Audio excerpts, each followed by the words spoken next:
Good evening. Hello. Welcome to Mental Health Live with Musawo, Justine Nakimuli. Thank you for joining us this evening. Welcome to Mental Health Live with Musawo, Justine Nakimuli. Welcome to Mental Health Live with Musawo, Justine Nakimuli. Thank you for joining us this evening. Thank you for joining us this evening. This evening, hello Jane, thank you for joining me. Thank you, really appreciate you. Thank you, Jane. This evening, we actually have a question that came through our WhatsApp group. We have a question this evening that came through our WhatsApp group. As I wait for a few people to join us, we have a question to discuss this evening. So if you've got a contribution, a question, or something to say about this question we are discussing this evening, please drop it down on our live this evening. Contribute as much as you can. Don't stay behind. Contribute as much as we can because we have an important question this evening. Welcome everyone. As we wait for everybody, this evening the discussion is mainly about autism and mental illness. Togwa Musubi rejected. Thank you, Jane. The contribution is about the question is about mental health this evening and autism. Mental health and autism this evening. So as we wait for everybody to join us, we'll give it about 3-4 minutes. I'm sure we'll have a few people online then. We will discuss the question that's been asked.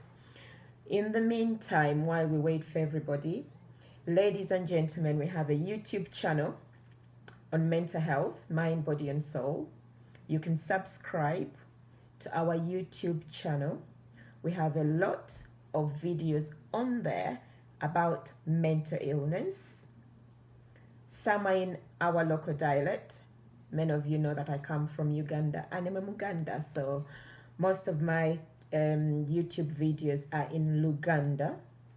They actually tell you causes of mental illness in children, different diagnoses, medication, and they describe a lot of things. I have found out that a lot of people actually benefit in the diaspora from that information because it's a language that you relate to. I speak English, but actually I prefer to listen to things in Luganda sometimes because I understand it better. Welcome, Joanne. Hi, Joanne. I'm so pleased to see you because I know where you've been. So I'm really, really pleased to see you, Joanne, and I hope you're feeling much better. Thank you for joining us this evening, Joe. I'm really pleased that you're here. So this evening, we have a question. We have a question on our WhatsApp group. And the question is basically about autism and mental illness. But what I thought to do is to give a simple description of what autism is and talk about mental illness, then go back to the question. Hi, Alia Francis. Hi, Gemano. I know you're all watching. Gemano is from Sweden. Alia Francis, I know where you are. Milton Kings, thank you for joining me this evening.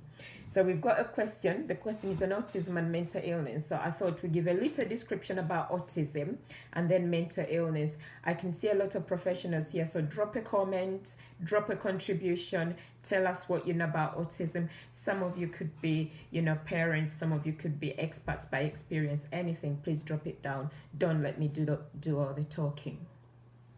So while we talk about autism, the question on our WhatsApp group came from a concerned parent who has a 13-year-old son who was diagnosed with autism but is now being prescribed a mood stabilizer.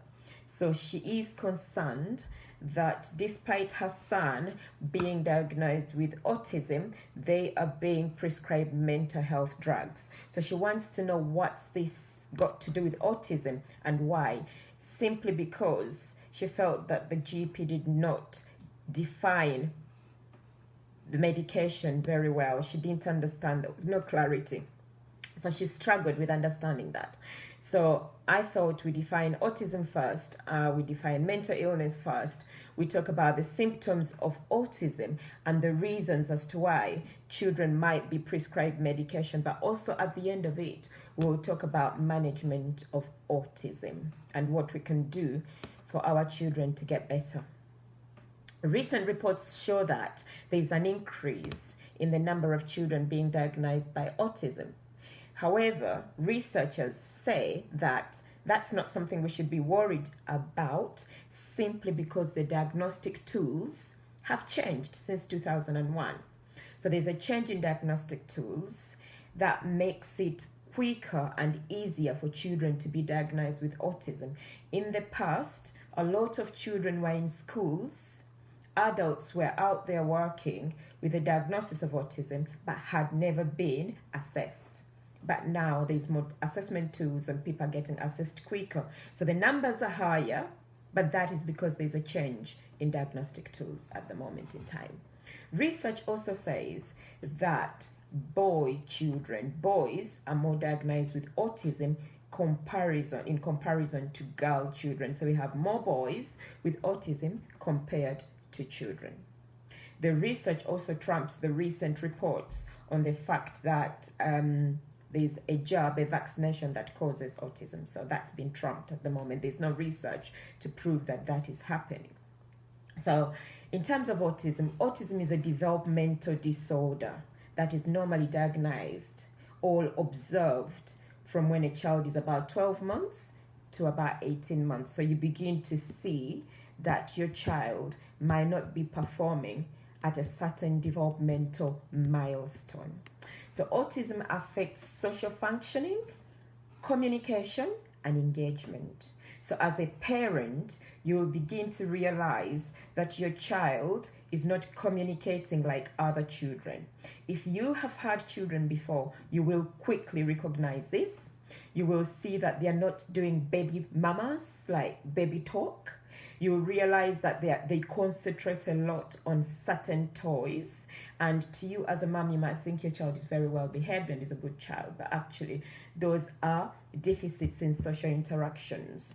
You might see that when you try to engage with them, they're not engaging with you. You might see that they are not giving you eye contact. You might see that they are not engaging with other kids as they should. And by the way, as I'm going through this, do not be diagnosing with your children.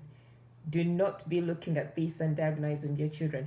Autism is diagnosed by professionals, so it has to be a pediatrician or a professional psychologist who does the assessments and makes that conclusion. However, that does not stop us from observing our children as parents, and if we are concerned, to approach professionals for them. So as I've been saying, it is a deficit in social interactions. So you start to observe that your child is behind in certain milestones of development. Autism can also be observed in adults. As your child grows older, you might observe that they're tiptoeing. So when they're walking, their feet is not flat on the ground, but they tiptoe, they make movements while tiptoeing. You might observe that they rock back and forth. You might observe that they choose certain colors of certain things and they obsessively like certain things. You might observe that they've got sensory problems. So if something is extremely noisy, they cannot cope with it. And many a times they touch their ears and rock back and forth during that time. You might observe that they make high-pitched noises abruptly. You might observe that they also bump into walls when they are angry, or they slap themselves when they are angry, or they are quite impulsive in throwing things when they are angry. Autism is diagnosed from moderate to severe. So, moderate in that children can be autistic but are verbal. So they can communicate and they can do things independently, but they struggle with information processing. So in certain developed countries, in certain low-income countries or developing countries, teachers in schools will struggle with identifying the needs of these children, because these children will be treated exactly like another child, but actually they have deficits in communication and understanding things, processing information. So in schools where they punish children, that child will be punished all the time because they will struggle to understand information being given by a teacher. That will be moderate. Then severe autism, children are non-verbal most of the time. So they cannot communicate things, or they can say a one-word kind of thing. So they can't say sentences, but they can say like toilet, drink, sugar. And sometimes they'll chew onto things that are not food, but things like tissue, paper, things like that. They'll tend to bite on things like that. They'll tend to keep to themselves at home, and they'll not be able to engage with you.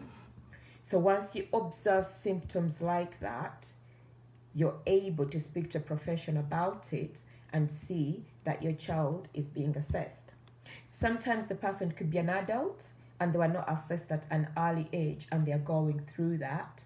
There is still assessments for adults to deal with autism. Back to the question that I was dealing with. This lady was asking me why the son is being prescribed mental health medication when they're telling them they've got autism.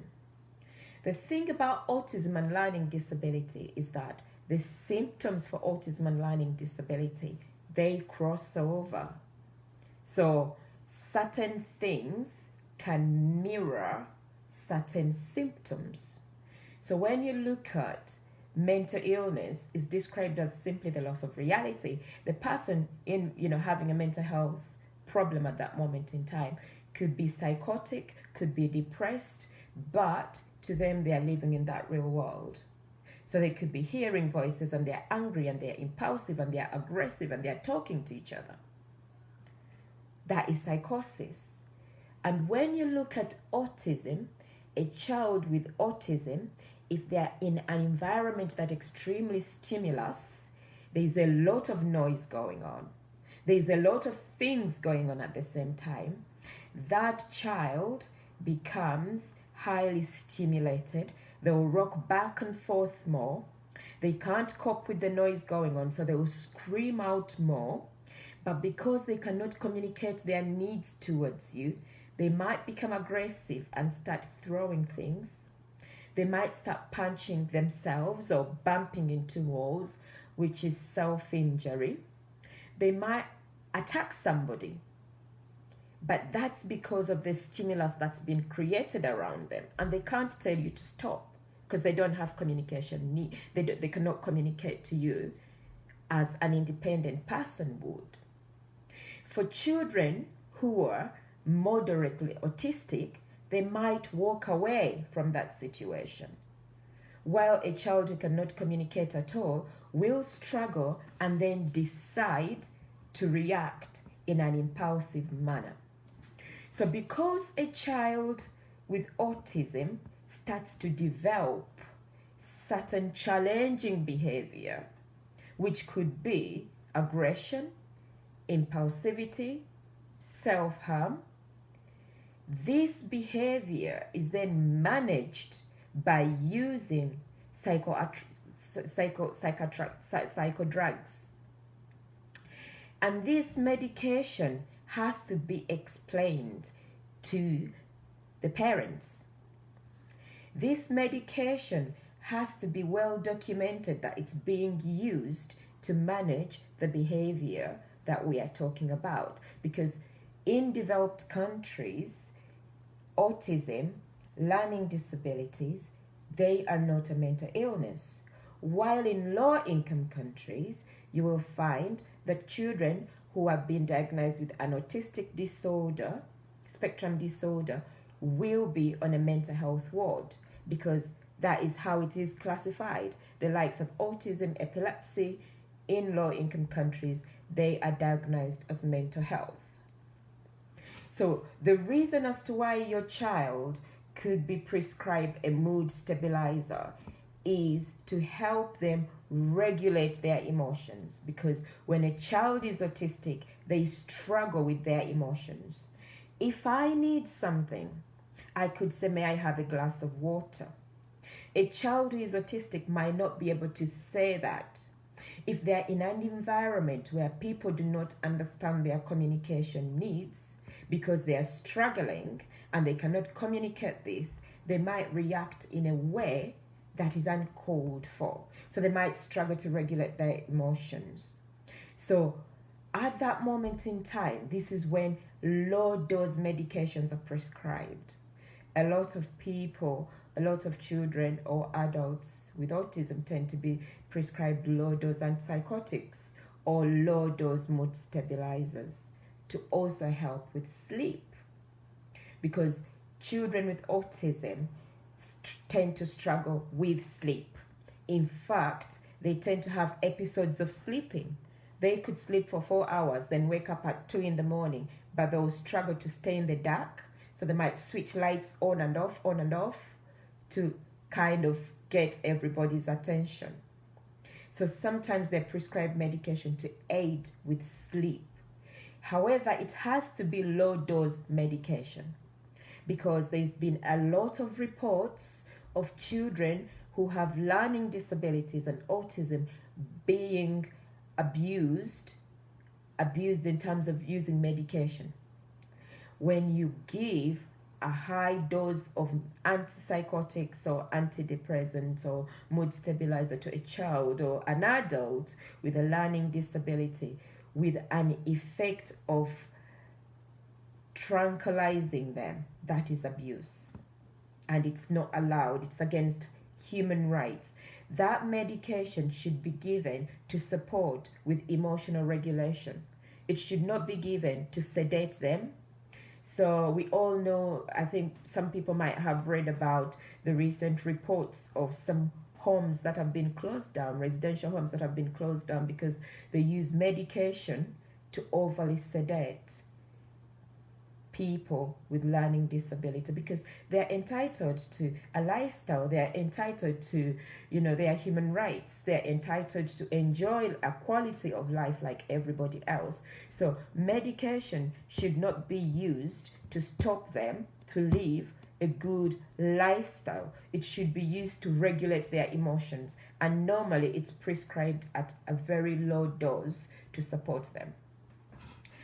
Most of the times, this medication is actually prescribed during adolescent stage.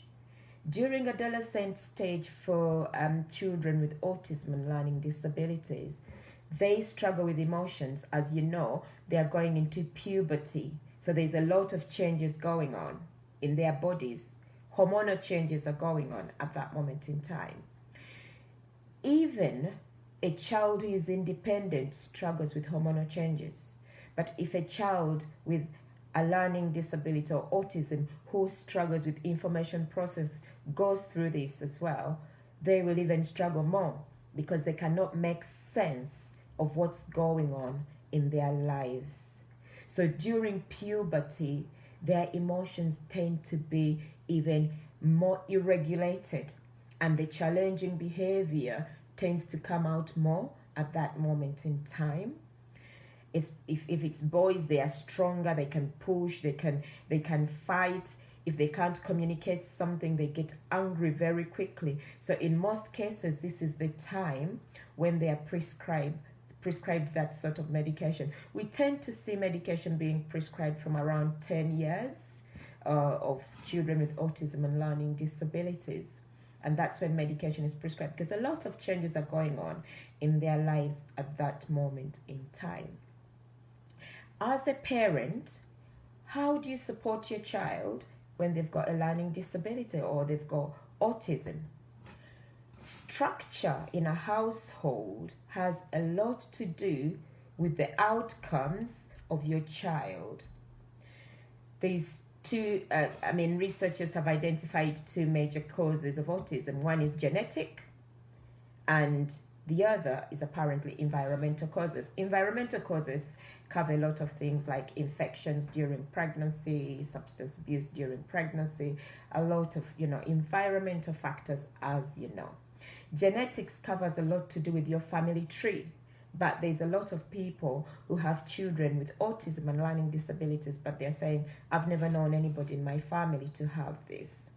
And sometimes it might take you time to look back and see where, your wife comes from, or your husband comes from, and all that kind. But it's genetics and it's environmental factors from research.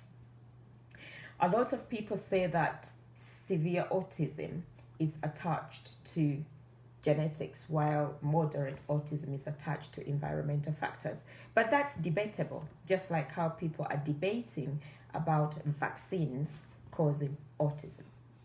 As a parent, when you monitor those symptoms that we've been talking about in the beginning of this video, it's also important to know what to do to support your child, because what you do from the beginning gives you a lot of benefit at the end of your child's pathway in life.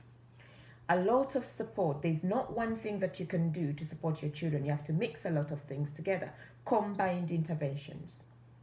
A lot has to do with your environment at home, your structure at home, and your routine at home. Children with autism benefit from routine, repeated routine. They benefit from that. They benefit from consistency. They benefit from seeing the same people. Changing things disrupts children with autism and learning disabilities. Moving homes disrupts children with autism and learning disabilities. Taking them to various people and environments disrupts them. Stimulus around them, noise. Children with autism have sensory needs. Sensory needs have to do with noise, taste, a lot of that. They'll eat certain textures of food, certain colors of food. They'll struggle when there's noise in the background and things like that. So a routine at home has a lot to do with how things turn up in the end. If you do things consistently with your child who has a learning disability and give them time to understand their needs, and then communicate those needs to the school or to the childminder so that they do exactly the same, your child will benefit. For example, children with autism or learning disability struggle with toileting needs, and they tend to complete that at a later stage compared to any other child. So if you start, potty training at 1 year, a child who has got autism might not be potty trained by the age of 5 because they struggle with that. But if you do consistent ways of doing it all the time, and then communicate that to the school and the childminder, and they do exactly the same thing, the child will go through that routine a bit later than the others, but they will actually achieve. So they might not achieve at the same level, but they will be able to achieve exactly the same quality of life like anybody else. They might struggle with feeding each other. Things will get better. Things will get better. So it's about a routine, a structure, and consistency. It's about the environment you provide at home surrounding this child. It's about the value you give this child. Do you give them time? Because some parents say, I treat him exactly the same as the other children in the house. But believe me, with experience, a child with autism or learning disabilities is not exactly the same like another child. They have special needs that have to be met. So you might treat them exactly the same by taking them to a party, by buying them a toy, exactly the same as the other. But don't think that you will communicate to them exactly the same way you communicate with the other children. You have to define the way you communicate with them. And as we've said, they might have moderate symptoms and they are independent, they are able to talk to you, but remember that their information processing is different from any other child. And this is why schools in developed countries provide specialist needs teachers for these children. Most of the time, these children have a statement, they have a one-to-one support teacher, and they are taken out of class for extra support if they are on a moderate spectrum. If they are on a severe spectrum, they are in a specialist needs school. Do not be a parent who refuses your child to attend a specialist needs school, because they will be missing out on specialist interventions. And if you let them attend a normal school, the children in a normal school are not going to understand your child's needs. In fact, your child will be bullied in school because the other children will not be able to understand his needs. But if he attends a specialist school, those needs will be identified very quickly and they will be dealt with very, very quickly. So apart from the structure, children with autism also benefit from speech and language therapy. So when that is offered, take it on. It is a supportive tool to help them develop their social skills and communication needs. Children from autism also benefit from behavior support plans. Normally, these behavior support plans are set up by psychologists or therapists who will help you with this. If you do this from a very young age, this will be supportive for your children. It will be a supportive tool that you'll use for your child to have a better quality of life in future. What do we struggle with as parents, especially parents in the diaspora and parents from a culture that I come from, and other parents as well, wherever you are? What we struggle with mainly is coming to terms with the fact that your child is different. It is hard when you give birth to a child and they're different, and we struggle with that, and we want to hide that. We want to protect our children. We can see that they are behind in their developmental milestones. They are not talking. They are not engaging like any other child. They are not there, especially if we've had children before. You can see that. And we struggle with that as a parent. And then we want to hide our children so that the community does not see. We are not doing any favors for them, because the quicker we get support and help around their needs, the better for them. If we stigmatize them and isolate them from the community because we think we are going to be judged as parents, then that makes it harder for them to have a better quality of life.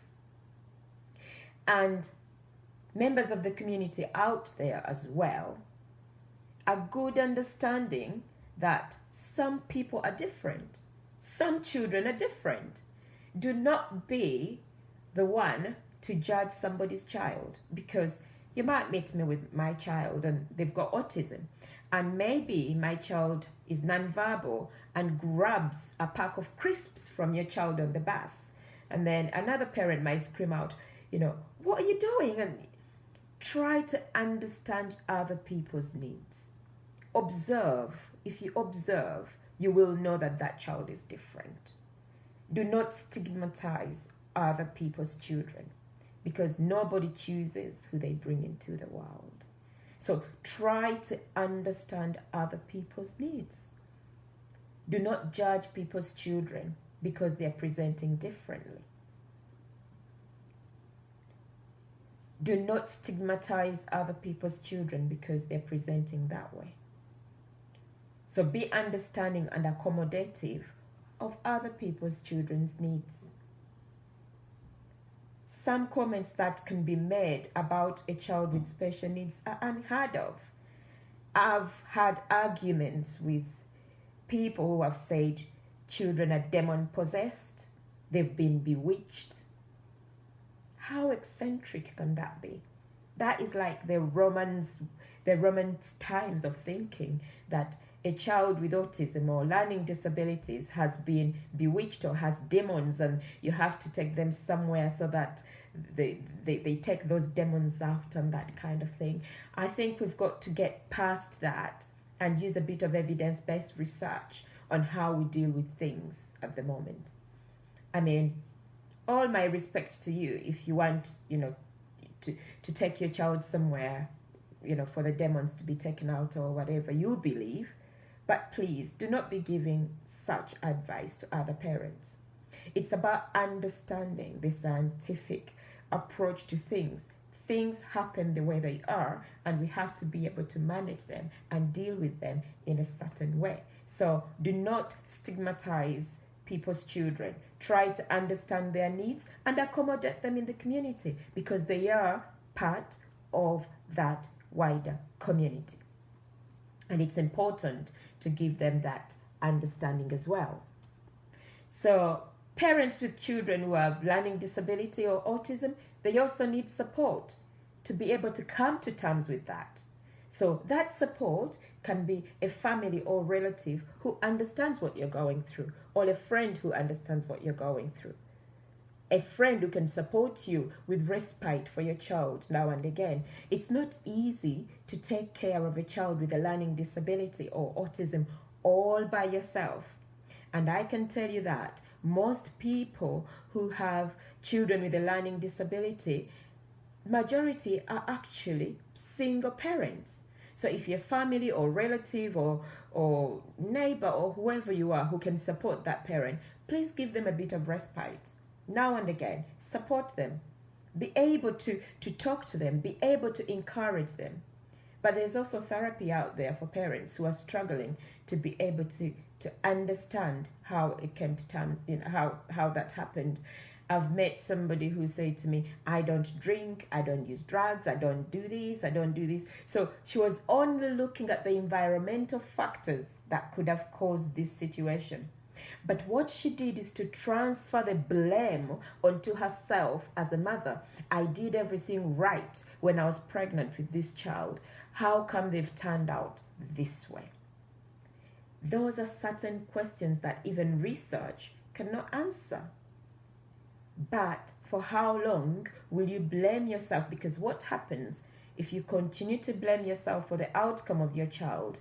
You develop a rejection mechanism. You reject your child because you don't feel confident being around them. And when you reject your child, you struggle with being a normal parent. And when you're struggling, you cannot be a parent. You cannot parent this child. So please do not blame yourself for what your child has become. Just appreciate them and get the right support that you need to support them through it. There's a comment here that I'm trying to read out. It says, our communities need to be educated about this issue. People think someone is cursed because of a learning disability. This is very, very sad. Thanks, Millie, for that contribution. Thank you very much. People should not think that way. People should not think about... This is why we come out to talk about things like this. I mean, who thinks somebody's been cursed because of a learning disability? I personally think that a child is a blessing, and in whatever form that child comes into this world, they are a blessing to you. Treat them like a blessing. And for members of the community out there who have not had children with a disability, it can be a learning disability, it can be a physical disability. There are other areas that we'll cover sometimes, things like acquired brain injury. Somebody could be crossing the road and they get an accident and they get an acquired brain injury. Recently, I dealt with somebody who got encephalitis. Actually, he went and cut down a tree. He doesn't know what he inhaled, but whatever he inhaled, whether it was the pollen grains or whatever, it went straight to his brain and ended up with a brain damage, which is encephalitis. And a man who worked in a bank with a great job ended up in a brain injury unit. So let us not judge people because of who they are. Yeah, Jane says most Africans have that mentality. It's a shame because I'm African and I think we've gone past those days. We've gone past that time where people have to think that people are cursed or bewitched to be, to be a certain way. I mean, that's a theory that I don't invite in my life anyway. Everybody has their own theories. But we should not be stigmatizing people for those reasons because unfortunately, public health tells us there's a change in population needs. There's a change economically. There's a change in the world that is taking place. A number of diseases are coming out that we never expected. A number of things are coming out that we never expected. People are living longer and older. Who knows what sort of illnesses are going to be here in the next 10 years?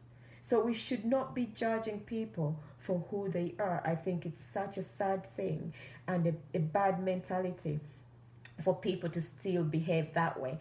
Somebody sent a text here on WhatsApp to say that years ago we used to have an uncle who could not talk or communicate properly but used to live in the village with our grandparents, and he had a small house on the side of the villa. That is sad because from that message it shows that this person was completely isolated and kept away from the family. And somebody mentioned when I went to visit a hospital in Masaka that there's this child who was living by the neighborhood, but actually this child was physically disabled. They would communicate, but they were physically disabled, and they would send food, just leave the food by the door and then close that person in a little store or something. They were never welcome to greet visitors. They were never part of the family. Their clothes were never washed. They were never looked after. And we need to go past that inhuman way of thinking. It's unacceptable. It's inhuman. It's not good. I know someone mentioned that in Africa, autism is not very common. But I will tell you, I've not been to very many African countries, but I know my country where I come from in and out. So if you're a Ugandan and you go and visit Butabika Children's Ward, you will find that 75% of those children on that ward actually have autism, epilepsy, or ADHD. So they are not psychotic, they are not depressed, they don't have alcohol dependence, they don't have a personality disorder, but they actually have a learning disability. Their families are struggling to manage them. They end up in Butabika Hospital, and half of them are prescribed a medication called Lagato or carbamazepine, which is a mood stabilizer to help them manage their emotions. But these children are actually in a mental health ward. So don't say these things are not happening in Africa. They are happening in Africa. And this is the reason I, as an African professional, as an African nurse, come out to talk about things like that. There's also a lot of excommunication in children that cannot express themselves properly. It's important to understand, it's important to understand their needs. Thank you very much for that contribution. And it is right what you're talking about. This is what we were saying at the beginning. Routine, structure, and how you communicate that structure to everybody else. Children with a learning disability, it's important to understand their needs, because a child with a learning disability, some of them can sign, some of them have tools that they can use to describe what they need. I know somebody who uses magnets, and the magnets are stuck by the fridge. If he needs a yogurt, he picks up a magnet that says yogurt, takes it to his mom to get a yogurt, and he exchanges the magnet for the food. But it's a lot to do with structure, and you're absolutely right in what you're saying. And those needs have to be communicated. If you create structure at home for your child from the time they were born, by the time you pass them into schools and communicate the same needs to the teachers, that routine will be followed through, and it will make your child's life much better. Now, it's interesting to note that children with autism have a very high IQ. Children with autism, when they do their scans, they have a bigger brain. This is why people with autism, especially with moderate autism, are very, very good at maths and sciences. They're good at numbers because to them, things have to be practical, structured. They cannot process information, but they can structure things. So the best mathematicians out there, the best scientists out there, they're actually autistic. People who do these cartoon IT games and that kind of thing, they're actually autistic because they are focused and structured. So when your child has a learning disability or autism, observe and see. See where they do best. See what they concentrate on best. Because at the end of the day, they will be somebody in life. Being who they are does not mean they'll never achieve. They will achieve. If you put your mind to it, you can help them achieve something in life. And that is important. Especially if you're living in a developed country where these things are available. Support them through this. But also in low-income countries, I've been to, as I've said to you, I've been to Botanic, I've been to Masaka Regional Hospital, I've been to Jinja, and these children are very good at crafts. You find a child making something out of craft, art and craft, and it's amazing. It's amazing. So why don't we focus on the skills that they do well to help them achieve in life instead of stigmatizing them? Because they're also human. They're also human. And we need to support them through life. So going back to the question that was asked, why was my child given a mood stabilizer? Just to mention that certain symptoms can cross over into mental health. And that medication was given for emotional regulation. Children with autism can struggle with aggression, impulsivity, sleep, and some of those symptoms cross over to mental health. Sometimes people with autism, learning disability, can be admitted to mental health wards. This has to be clearly assessed that at the time of admission, their needs are purely mental health. Because you can differentiate between learning disability needs or autism needs and mental health. So for that decision to be made, you will have mental health professionals and LD or autism or learning disability professionals sit together to make that decision that the person has to be admitted to mental health ward. Normally when they're admitted to mental health ward, the treatment is very quickly because you don't want them into that environment for a very long time. People with a learning disability or autism are very vulnerable, and so many times they can be exploited. So because they can be exploited, we need them in that environment for a very short period of time. So yes, sometimes they can be admitted, but it has to be purely for mental health reason. If your child gets prescribed a certain drug and you observe that they are overly sedated, or you think it's such a big dose, try and approach a professional to advise you or question it. Don't just let it lie, question it, because they need to have a quality of life too. But yes, that sort of medication can be prescribed, but it can be prescribed for reasons of emotional regulation. And again, just capturing People out there, please do not stigmatize people. Do not stigmatize children with a learning disability. Do not judge parents. Some people actually make comments about parenting. And no wonder some parents don't want to take their children out, because most people are thinking, oh, your son is behaving that way because you're a bad parent. So you need to understand the condition that somebody else is going through, the situation that somebody else is. Don't be very quickly to judge. Don't be very quickly to judge, because it might be a condition that has not been created by that parent. Thank you very much for joining us this evening, discussing autism versus mental illness. I remain musawo Justine Nakimuli kigozi on Mental Health Live.